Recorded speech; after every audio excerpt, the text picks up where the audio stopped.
Last year, we were able to hold many activities and events at our centre, as well as our regular food bank. Ran our very successful youth program. We had yoga, we had Zumba, we had boxing, we had all sorts of things. But this year, as indeed we all know, it's been a little bit different. But we still managed to engage with our community online. We're all Zoom experts now.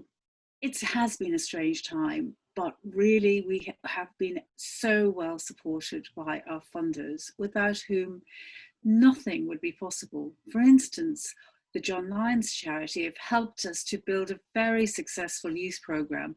We have about 200 children and young people registered with us, all from our immediate area.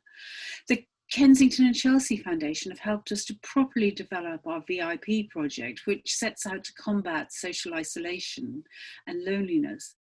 And finally, there's the council, the Royal Borough of Kensington and Chelsea. They're great, and they have supported us with our corporate services grant, youth services grant, and through them we get money for our HealthWorks project. So these programs are really important to our community, and we have a high level of community engagement from them.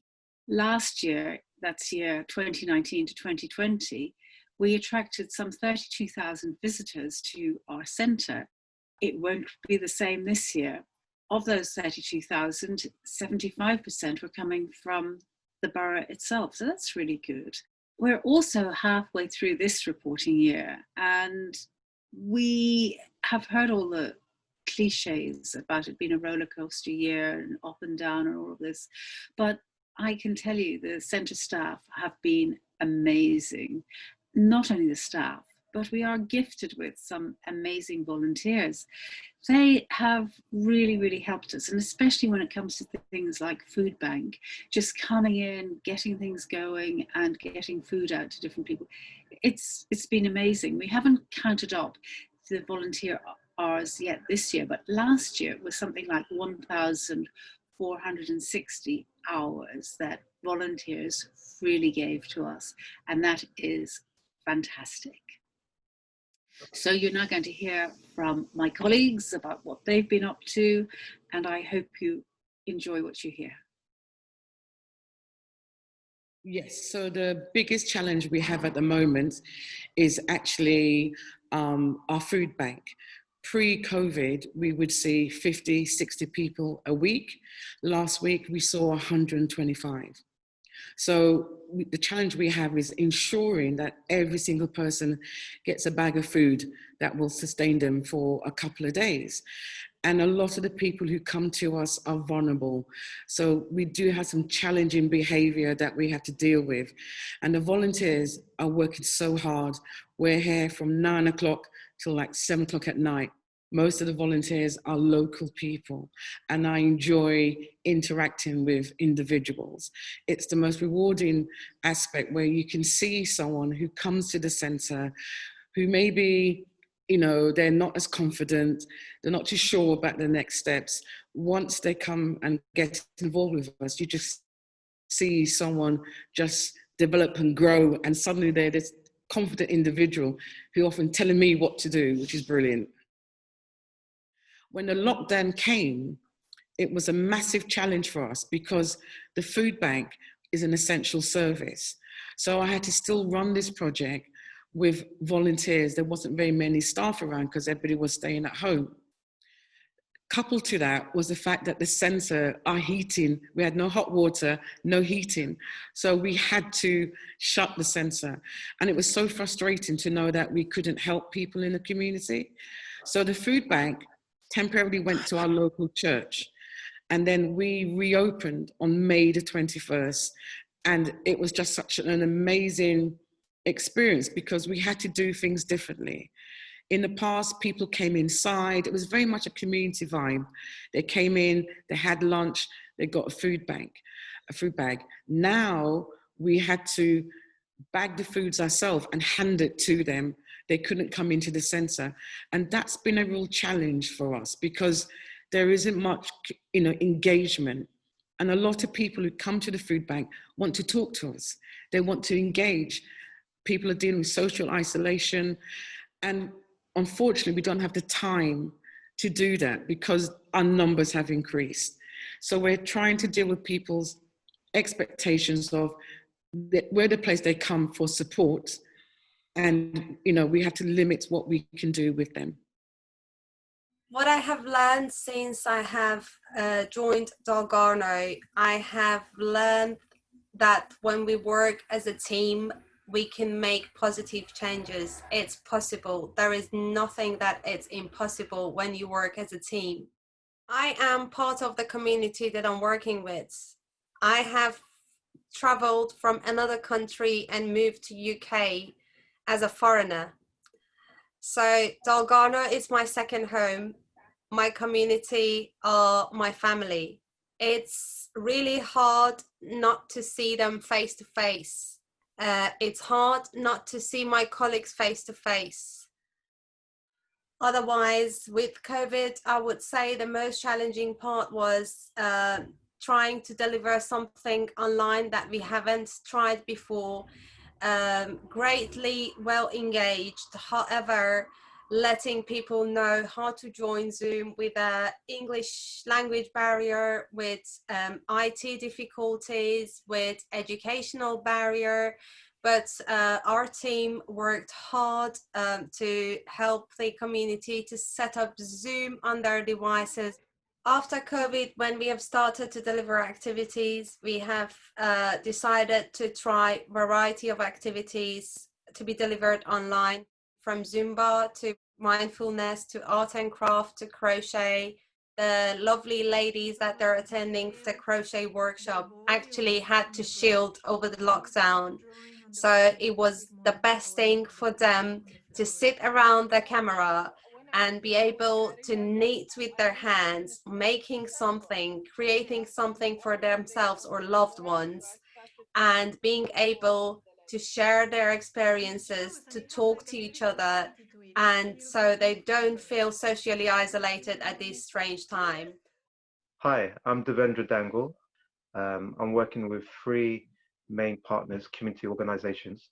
They're called the Iraqi Association, Iraqi Women's League, and St. Antonio's. I do recall working with some of our community members particularly during the pandemic, where people were very afraid. They realized that their social networks have decreased because they couldn't go out. We've had some people that have been shielding. And during the first lockdown, there was a lot of panic, a lot of fear. Nobody knew what was actually going on. One particular person that I worked with, we had to teach how to do the Zoom platform to enjoy the workshops that we're doing. He was really happy because he was able to not only learn new things, but also to connect with people that he would normally see on the center. Also, due to shielding, he was able to learn Zoom, and during the Zoom sessions, he was able to apply that to his personal life. So he was able to speak to family members that are in other parts of the country. So he was able to connect with them. Every Sunday, he does a quiz, they do a catch up, and it's also an opportunity for him to see his grandchildren. So we was able to continue a lot of our work online. We did workshops like nutrition. We talked about things like vitamin D relating to COVID. We also did a workshop around eye health, particularly looking at glaucoma. And we managed to see some people after the workshop actually go and have an eye check, which is really good, because we believe that some of these workshops can provoke some action within oneself to actually do something. So it was good to hear and see. We've got some workshops around bowel cancer. We're continuing our mindfulness program. So on a Friday, you're able to relax and have some mindfulness so you can kind of calm your nerves and feel a lot more refreshed for the weekend. We know a lot more people have been indoors, and obviously that increases the risk of people falling. So we've got a workshop around falls prevention, which will be really good. It's tough times for everybody, but we've been inspired by the will of the community to carry on and to do the best that we can for people. So that's kind of our ethos in terms of moving forward. and trying to keep a positive mindset to keep everything going forward. So Health Work Project is a unique project, I would say, because it's a multi-agency consortium project. We work with different organizations from BME communities, Al-Manar Muslim Heritage Center, African Refugee Project, Al Hassaniya Moroccan Center, and Art Academy. So I basically speak Arabic. So the partner organizations, they mainly speak Arabic, and that helps a lot to break the barrier, the language barrier, let's say, and that helps a lot of people to reach me and to reach them at the same time, and to be able to understand each other and to see their demands. But I would say, if we say about the current situation now, what we all been through during the COVID, it wasn't easy to communicate with people, especially everything's online. And this makes it a bit difficult for us to communicate with people, and people, they're unsure about how this is going to be successful if we run any workshop online. But after that, people start to realize that, wow, this is great, and I found it very relaxing. That helps me a lot to boost my health and well-being. My role is to run the youth programs. We have a lot of workshops which we get facilitators to come in and speak to the young people about their needs and issues, and that cover a lot of health and nutrition stuff as well. Some of the challenges we have is some young people take time to respond to what we're trying to teach them, and you have to keep going, and that's a challenge in itself, when you have to keep pushing these young people to becoming what you believe they can become. The challenges over lockdown was the fact that because we couldn't open, we had to sort of engage with the young people on the streets, which meant going out to find them, going round to their house, some of their houses, to see if they was okay and what they needed. We set up a pack to give out to young people. So we give that out to them, with bits and bobs for them to do activities at home. We was allowed to do our summer program, which was good. I think we had 55 kids coming in every day, and they came in and we done a lot of sports activities like football, basketball, boxing, some arts and craft. And it was good to see the kids back in. You could see in their faces they were really enjoying it, because they'd been doing nothing for the past 3 months. Obviously, I've done a lot of outreach. I was out on the streets every day, engaging with young people, going to our members, knew where some of them were hanging around in parks and in the estates, and just sort of spent time with them there, just sort of talking to them and finding out how they're dealing with this lockdown, and just seeing if I could help with anything that they needed and things like that. COVID has changed the way that I'm fundraising. We're looking for funding for our core costs, because we've had a dramatic, significant loss in funding, like every other charity. So it definitely has changed the way we raise funds. Definitely a learning curve. No day is the same. I'm from a similar background. I've got lived-in experience, so it makes my job a little bit easier, because I understand different people from all walks of life. And when I'm sitting there trying to write a funding bid, I just think of the impact we're really making to the community. Due to the impact of the pandemic, it means that there's an increased demand for the vital services that we're providing in the community. All of our programmes are constantly oversubscribed, which puts a lot of pressure on us as a charity to get some funds in to ensure that we're reaching all the vulnerable community and those who need it the most. So it's really great to see, us apply for some funding bids and get that funding to run longer term projects. As you probably know, the longer term the project, the bigger the impact it can have on an individual's life. So you've heard from my colleagues what we do and how we do it. It's amazing, isn't it? They are quite the most amazing team. I'm really lucky and enjoy working with them all so much.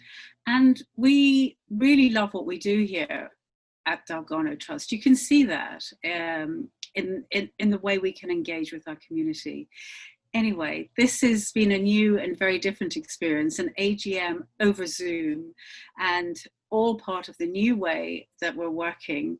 And I hope you enjoyed it. And hopefully this time next year, we'll see you in real life. That'd be good, wouldn't it? Thank you for listening.